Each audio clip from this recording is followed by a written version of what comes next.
everyone. Welcome back to English Podcast Avenue, the English podcast where we make learning fun and easy. I'm Sarah. And I'm Marcus. We're so glad you're joining us today. Before we jump in, just a quick reminder. If you're enjoying learning English through real conversations like this, don't forget to hit that like button and subscribe to our channel. Yes, absolutely. Because when you subscribe, you're not just supporting us, you're supporting your own English learning journey.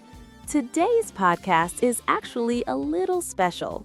It really is. Today's episode was inspired by one of our amazing subscribers who sent us a request. And if you're watching right now, you definitely know exactly what we're talking about. Thank you so much for reaching out. Honestly, we love it when you tell us what you want to learn. Exactly, because this podcast isn't just our podcast, it's your podcast too. So today, we're tackling something very small but incredibly powerful in English. Yes, 3 tiny words that confuse almost everyone: be, been, and being. When beginners hear these words, they often panic. They think, oh no, grammar. But relax. Today there's no grammar stress, no rules written on a board, no boring definitions, just conversation. Real life, easy English. And by the end of this podcast, you'll feel more confident. Not perfect, but confident. And confidence is way more important than perfection. Always. Okay, let's start very gently. Yes, slow and easy. Marcus, tell me something. When you were learning a new language, did you ever feel scared to speak? All the time. I was terrified of making mistakes. Same here. I remember thinking, what if I use the wrong word? What if people laugh? Exactly, and so many of our listeners feel the same way. So today, if you're listening and thinking, I'm not good at English, let me stop you right there. Yes, stop that thought. You're not bad at English, you're just learning. And learning takes time. Now, let's come back to our 3 words: be, been, and being. They look similar, they sound similar, but they're used in different moments of life. Not grammar moments, life moments. Let's start with the simplest one, the word be. Be is like a base word, a starting point. We often use be when we talk about something in general or something that isn't fixed yet. Let me give you a very easy example. Please do. Okay, I say, I want to be confident in English. Nice sentence. You're not saying you are confident right now. And I'm not saying I was confident before. You're talking about a wish, a goal, something you want in your life. Exactly. So be is often connected to dreams or advice or instructions. For example, a teacher says, be quiet, please, or a friend says, be careful, or your mom says, be kind. These aren't long actions, they're simple ideas and very common in daily English. Now, let me ask you something, Sarah. Go ahead. If I say, I want to be happy, is that correct? Yes, perfect. Simple English, very natural, no stress. Now, listeners, think about your own life. Say it with us. I want to be... Maybe successful, maybe confident, maybe better at English. That's be. Okay, now let's slowly move forward. Not fast, no running. Let's talk about been. Ah, yes, this one scares people. Yes, people say, Sarah, when do I use been? And they look so worried. So let's calm everyone down. Been is usually connected to the past, but not just any past. It's about experience, something that happened before. Let me give a simple example. Please do. I have been tired today. That feels natural. You're talking about your experience earlier. Yes, another example. I have been to New York. Ah, very common sentence. You're not saying you're in New York now. And I'm not saying I will go. I'm saying I experienced it before. So, been often means I was there or I experienced it. Exactly. Listeners, this is important. You don't need to remember grammar names. Just remember the feeling. Been equals experience, life experience, good or bad. For example, I've been nervous speaking English. Oh yes, very honest sentence. Many listeners feel that. But now they're trying, they're listening, they're improving. And that's something to be proud of. Absolutely. Now, let's talk about the third word. Yes, the most interesting one, being. This word talks about now, something happening at this moment or around this time. For example, I say, I'm being honest with you.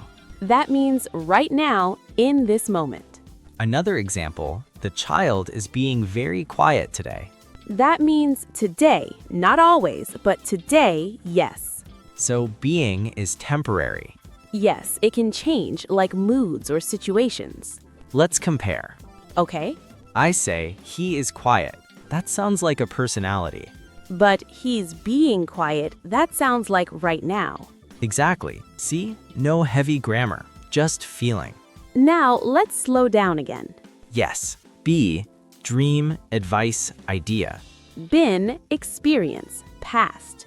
Being, happening now, temporary. Simple. And remember, you don't need to master this today. Just understand it and use it slowly. Even one sentence a day is enough. Before we end part 1, let me say something. Yes? I making mistakes in English is not shameful. Not at all. Staying silent is worse because language is for speaking, for connection, for confidence. And you're already doing great. Absolutely. So now that we've eased into the topic, let's talk honestly. Yes, these 3 words, be, been, and being, confuse even confident learners. And that confusion doesn't come from grammar books, it comes from fear. Yes, fear of sounding wrong. People often tell me, I understand English when I listen, but when I speak, my mind freezes. And many times, be, been, and being are the reason. Exactly, because they look small, but they carry time, feeling, and meaning. So, let's slow down and understand them like humans, not students. Let's start with be, but not like a classroom rule. Let's think about real life. When do we use be in daily life? Usually when we talk about hopes, advice, or future situations. For example, imagine you're starting a new job. Your manager might say, be on time, be respectful with clients, be open to learning. No grammar stress, no tense confusion, just guidance. And learners should remember this. When English talks about how to act, be often appears. Now, let's talk about dreams. This is where be becomes emotional. People say, I want to be successful.